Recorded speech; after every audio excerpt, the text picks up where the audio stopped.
هاتي لولادك المصيف لحد البيت. تعالوا نعمل مع بعض النهاردة وصفة حلوة جدا. كتير جدا من الأطفال بيحبوها، وبتبقى موجودة على الشط في أي مصيف، بيحبوا يجيبوها جدا. تعالوا نعمل مع بعض الخد الجميل أو الفريسكا. هنعملها بطريقة سهلة جدا، وإن شاء الله الطريقة هتعجبكم وهتطلع معاكم حلوة جدا. معايا تفاح بلدي.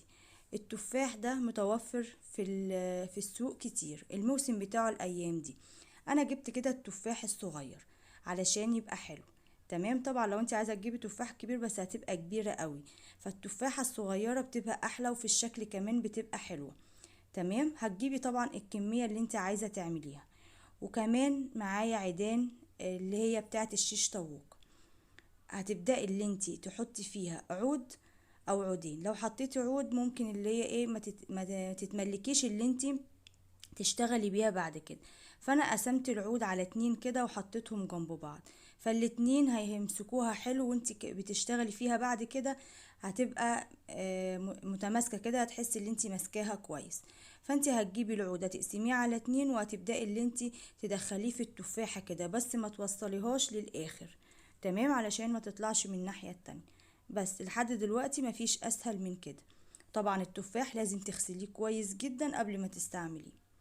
هعمل بقى كل الكمية بنفس الطريقة كده. هجيب العود واقسمه على 2 وادخله كده في التفاحة من النص، وحاولي اللي انتي ما تخرجوهوش من الناحية التانية. تمام، تعالوا بقى نشوف هنعمل ايه بعد كده. الطبقة بقى اللي هي بتبقى على التفاحة من بره سهلة جدا، تعالوا نشوف هنعملها ازاي. معايا كوباية من السكر، كوباية كبيرة علشان تاخد الكمية كلها. حطيت عليها ربع كوباية من المية، وهعصر عليها عصير نص ليمونة صغير.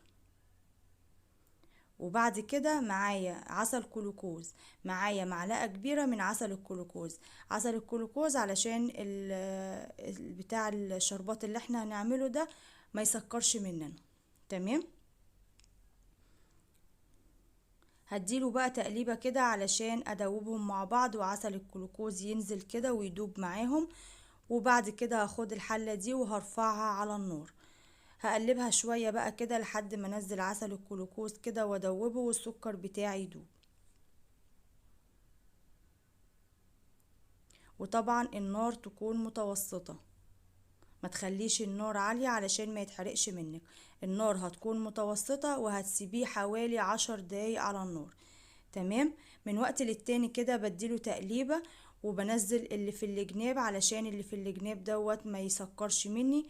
وبعد حوالي 5 دقايق او 7 دقايق كده جربته. معايا بولة صغيرة فيها مية، باخد شوية حاجة بسيطة كده في المعلقة وبحطها فيها. ليه فايدة المية؟ علشان تبردها لي بسرعة واجربها، فلقيتها لسه تمام. فبعد 10 دقايق جربتها تاني كده، زي ما انتوا شايفين كده هي جمدت بس ما بتتكسرش، احنا عايزينها تتكسر زي الازاز كده. فهي عايزة حاجة بسيطة خالص. سبتها الثواني دي، وبعد كده طفيت عليها. تمام، فخدت مني حوالي 10 دقايق على النار، على نار متوسطة. واهم حاجة اما تجربيها لازم تتكسر معاكي كده زي الازاز علشان النتيجة تطلع معاكي كويسة في الاخر. علشان بقى اللون الحلو اللي احنا بنشوفه الاحمر ده على التفاحة او في الفريسكا، اللون. هتجيبي لون، انا عندي بودرة حمراء حطيت منها شوية، او اللي هو تحطي نقطتين من الجل الاحمر، هيديكي اللون الحلو ده.